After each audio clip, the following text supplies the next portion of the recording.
I have a set of slides full of emojis. I thought I'm going to leave you with graphs and pie charts. So what I've designed is a talk around emojis. Hopefully they're the right choice, but let's see how we get on. I was very flattered to be asked to be the keynote speaker. I must say that I've spent my career in commercial. I've worked in ITV and a number of other businesses in program distribution and production, and also in technology. So I come at it from that lens. I feel like I'm on reasonably solid ground in that space, maybe not so solid when it comes to some of the industries that you work in, but bear with me, and hopefully some of my perspective can strike a chord. It's a hell of a question. Does broadcasting have a future in the internet industry? You're not going to be too surprised to know the answer is, of course. But I want to try and identify 4 areas, if you like, that I think the broadcasting industry need to think about to prepare themselves for some of the challenges that are taking place. And hopefully I've got enough time to start to look at the technology industry. And I've segmented the technology industry into 2 areas. One, they're all 800-pound gorillas, but the 800-pound gorillas on one side are the traditional online and mobile gorillas, and then I've separated the over-the-top 800-pound gorillas as well. So if we've got a little bit of time, I'm going to try and tackle some of their strengths and also some of the challenges that they might face. Okay, if I may, over my aging process, I've become grumpier. And I'm not going to spend too much time on this, but bear with me for a second. The whole thing about being grumpy is that I've become increasingly grumpy about 2 specific areas. I don't know whether it's hit you. One of them are acronyms. And over the last few years, I've been amazed at how I've tried to keep up with. I've had to work hard at keeping up with the plethora of acronyms that we're all being thrown at. DSPs, SSPs. CPIs, RTBs. It seems as though the technology lunatics have taken over the industry asylum. And if that wasn't hard enough, and I've tried to keep up with that, what I've also noticed is definitions seem to be changing. The definition of a subscriber seems to change. I used to think that a subscriber used to pay for something and got a channel or got a set of services, and there was an exchange. Now, that's not true anymore. Subscriber could be someone just who likes something and gets an occasional email. That qualifies in certain technology ecosystems as a subscriber. A channel. A couple of weeks ago, I uploaded 2 minutes of content on YouTube, only to discover a week later that that's defined as a channel. Or a viewer. And again, according to YouTube, a viewer is 3 seconds of continuous viewing. Now, I think the technology industry has done really well at tackling definitions, at establishing scale and competence, and how they have attracted consumers through channels, through subscribers, through viewing. And congratulations to them. I think they've done a terrific job. I think one industry, and just to give you a parallel on how definitions can change attitudes, is the newspaper industry. And I spent a bit of time in the newspaper industry, and one thing I will say is, if we think in broadcast and technology, we think we've got problems, these are all high-class problems compared to where the newspaper industry has fared over the last 8 or 9 years. But one of the things that they decided to do is create a definition for charging consumers for quality journalism. And they came up with a paywall. They didn't call it just pay, they decided to call it a paywall. It's never ceased to amaze me how definitions can somehow create a sense of, hold on, this is easier, this is somewhat harder. So as I go through the talk, hopefully some of that will resonate with you around definitions and positioning. Okay, enough of the grumpiness.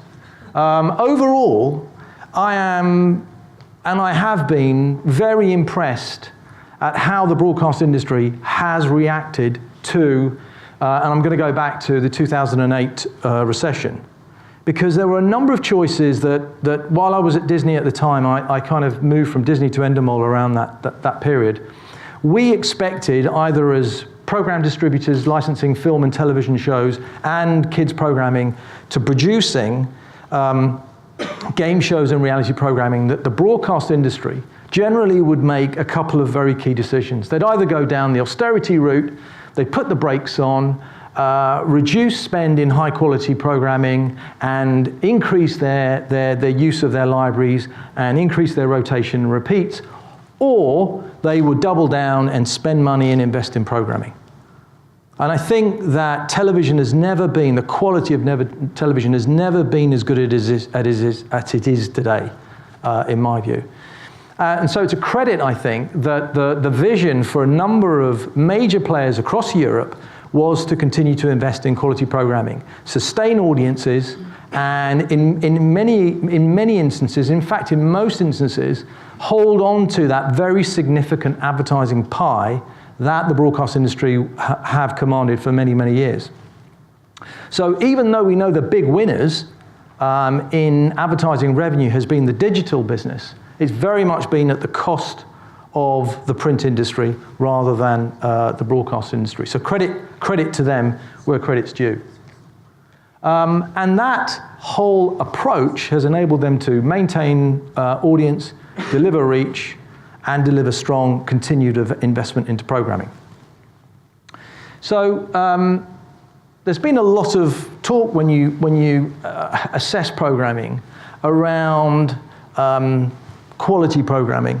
And clearly these three shows, Game of Thrones and House of Cards and Breaking Bad, are classic examples of some of the world's best quality programming. But I think, for those of us in the room, I think we know that this kind of programming does not feature in the top 20 or 30 of top shows that drive a broadcast schedule. And even when I was licensing, at the time, very significant shows like Desperate Housewives and Lost and Grey's Anatomy, however good they were, and at the time they were very strong shows, the challenge was always competing against some of the traditional local genres of soaps, factual programming and reality television. In particular, live, we've seen this huge push, continued push within the broadcast networks of live television, of course, because it's an appointment of view, and we know that's important. We shouldn't forget sport as well, and how important sport is to a number of these schedules. Drama, and also news and current affairs. That's the staple diet. When you look at the success of the broadcast industry, you have to take a step back and say they doubled down. They're really invested in programming. Credit to them. And again, even though I may use as a reference the UK marketplace, you can see those examples taking place in a number of different markets across Europe. So quality content clearly continues to play an enormous card in the way in which you can sustain audiences and monetize, not just advertising, of course, but licensing your content into other markets and creating a valuable and strong library. The second thing is I want to just briefly touch on consolidation. I joined the media business in 1983. I worked for London Weekend Television. That was my first proper gig. And at the time, there were 15 regional contractors selling ITV. 15. And the 16th was TVAM, for those of you who remember the way in which it was structured. And over a period of 15 years, you began to see continued consolidation from 15 individual sales organizations plus TVAM into one.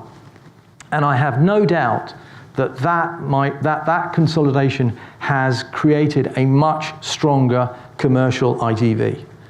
Clearly some advertisers were concerned about that position, but right now, no one's talking about that because the number one ad sales operation in the UK is Google, and I think Martin Sorrell last week in Cannes confirmed that Facebook either this year or next year will be the second largest media business that they spend money with.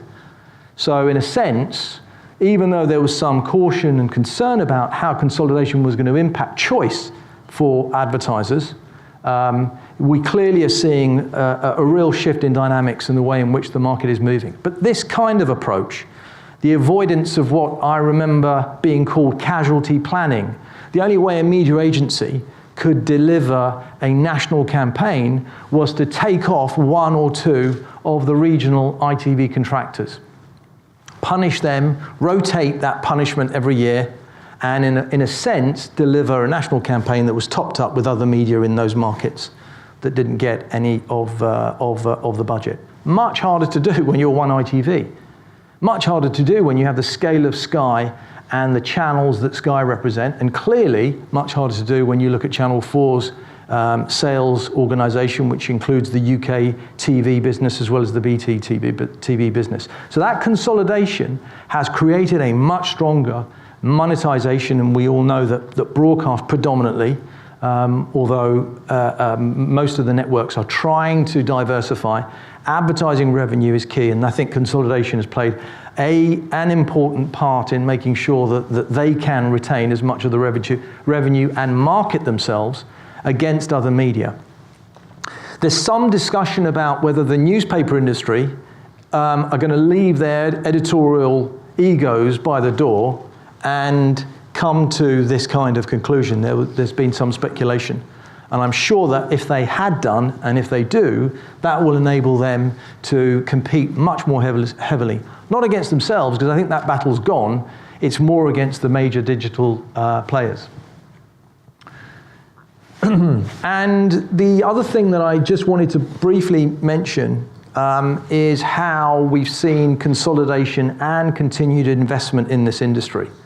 ITV acquiring a number of distribution businesses and production businesses, most recently Talpa that runs and owns The Voice amongst a number of other shows, Liberty Global acquiring Virgin acquiring TV3, Sky bringing together UK, Germany and Italy, and a whole host of other acquisitions and consolidation plays. And in my view, I think the battle isn't there anymore. I think you do have some very large players that no doubt will get bigger, but really the battle is somewhere else, and I'll mention where I think some of those big battlefronts, those battlefields are going to play out. But this is, I think, another example of how a number of major players across Europe have diversified. And when Adam Crozier stands up and presents his ITV results, I think I'm right in saying that 45% of total revenue is now away from advertising, generating from program sales, over-the-top revenue, merchandising and licensing, and channel distribution. So real diversification. So I wanted to, is it all great? I think if I was in the broadcast business, what would keep me up at night?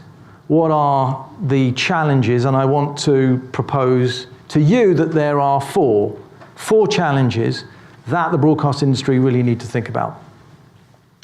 And the first one to me continues to amaze me, how a business that has such a significant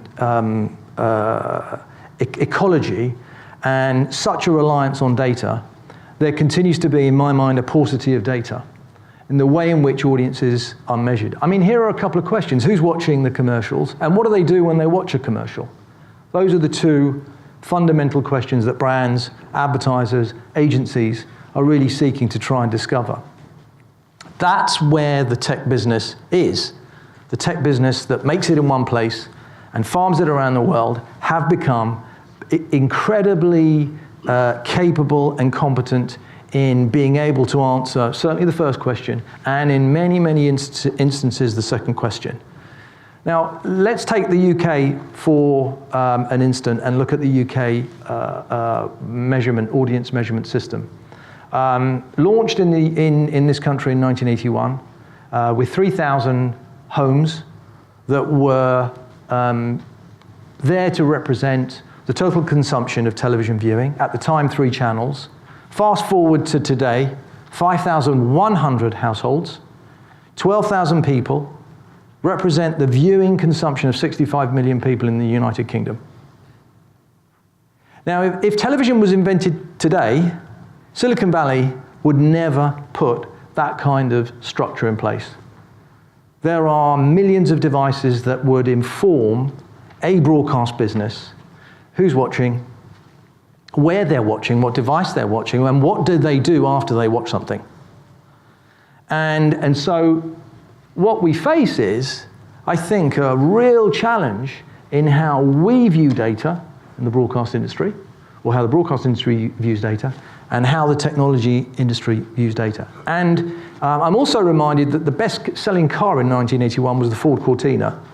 And I think in your mind, and certainly in mine, just think of the Ford Cortina running around today, slightly souped up, resprayed, furry dice, and I think that challenge for the industry, really, we need to think about. Not just the first phase, which is who is watching in real time, but secondly, what actions do they take? Key issue.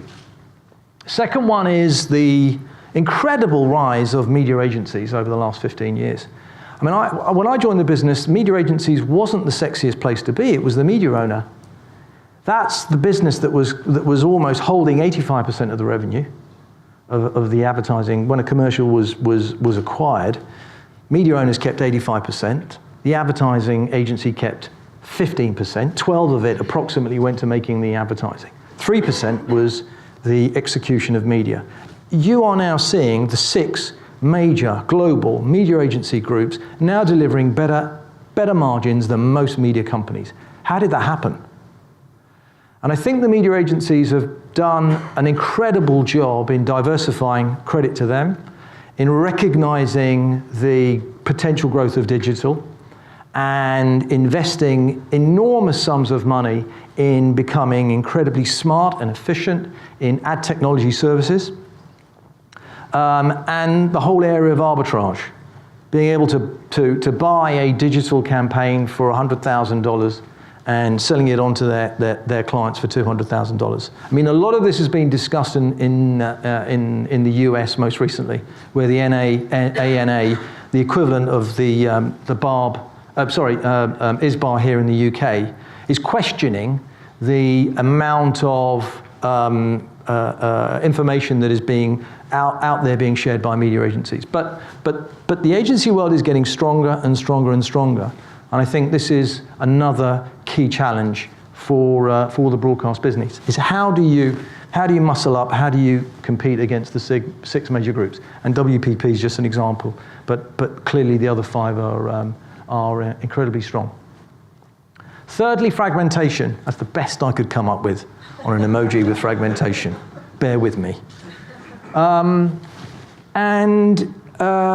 credit the industry in coming up with an approach of assuming that not everything is going to happen in linear television, and creating a multi-device catch-up experience. I think that's fantastic. Credit to them. But that fragmentation will result in a reduction in pricing.